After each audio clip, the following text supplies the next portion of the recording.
تو سب سے پہلے ہم یہ جاننے کی کوشش کرتے ہیں کہ what is the difference between دعا اینڈ منت۔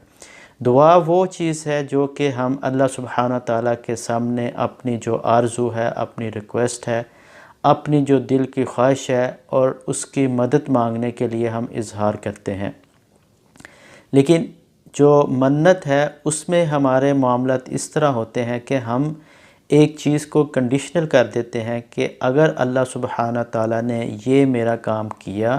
تو پھر میں اس کے برعکس یا اس کے عوض یہ کام کروں گا۔ تو جو دعا ہے وہ انکنڈیشنل ہوتی ہے، جو کہ اللہ سبحانہ تعالیٰ کا ایک محبوب فعل ہے، جو ہم اللہ سبحانہ تعالیٰ کی ذات کے ساتھ ایک تعلق قائم کرتے ہوئے اس سے مدد مانگتے ہیں۔ لیکن جو منت ہے وہ ہم کنڈیشنل رکھتے ہیں، جیسا کہ منت جو ہے وہ اسلام میں جائز تو ہے لیکن ایک ناپسند